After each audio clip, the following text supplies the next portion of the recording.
بسم اللہ الرحمن الرحیم۔ اس نشست میں عظمت قرآن پر بات کی جائے گی۔ قرآن اللہ کی بہت اہم کتاب ہے۔ قرآن ایک ایسی کتاب ہے، حضرت عیسیٰ علیہ السلام نے اپنی امت کو فرمایا، تفسیر ابن کثیر میں ہے، 9ویں پاری کی آیت ہے، الذین یتبعون الرسول النبی۔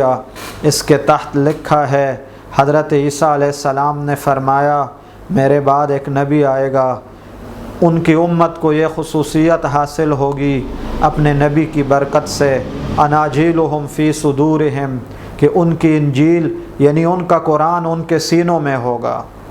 تو قرآن یاد ہوتا بھی ہے، یاد رہتا بھی ہے۔ اللہ پاک نے فرمایا بے شک قرآن کو ہم نے نازل کیا ہے اور قرآن کی حفاظت ہم کرنے والے ہیں۔ قرآن پاک ایسی کتاب ہے کہ جو شخص قرآن پڑھے گا، عمل کرے گا اس پر، البس والداہ تاج یوم القیامہ، اس کے والدین کو قیامت کے دن ایک تاج پہنایا جائے گا جس کی روشنی چاند کی روشنی سے بھی زیادہ ہوگی۔ جب والدین کا یہ حال ہے تو جو خود پڑھنے والا ہو اس کو اللہ کتنے درجات عطا فرمائیں گے۔ حدیث پاک میں ہے تم میں سے بہتر وہ ہے جو قرآن سیکھے اور سکھائے۔ دوسری روایت کے مطابق مطلب ہے سیکھے یا دوسروں کو سکھائے، دونوں درجوں میں، دونوں صورتوں میں فضیلت ہے۔ جو شخص قرآن پڑھے گا، اس پر عمل کرے گا، اس کو یاد کرے گا، حافظ قرآن، اس کے حلال کو حلال جانے گا، حرام کو حرام، تو اللہ پاک اس کے خاندان سے 10 ایسے آدمیوں کو جنت میں داخل فرمائیں گے جن پر جہنم واجب ہو چکی ہوگی۔ یہ حافظ قرآن کو اعزاز دیا جائے گا۔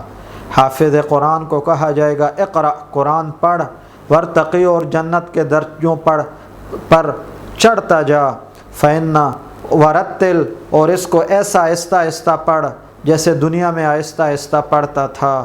تیری آخری منزل وہاں ہے جہاں تو آخری آیت پڑھے۔ جب آخری آیت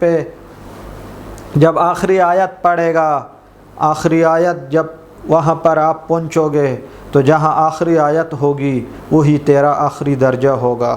اللہ جل جلالہ اسی قرآن کے مطابق ہماری زندگی بنائے۔ اسی کے ساتھ اس چینل کے تمام پروگراموں کو آپ لائک فرمائیں، شیئر فرمائیں، سبسکرائب فرمائیں، نیچے دیے ہوئے کومنٹ باکس میں اپنی پریشانی کا اظہار کریں اور جواب حاصل فرمائیں۔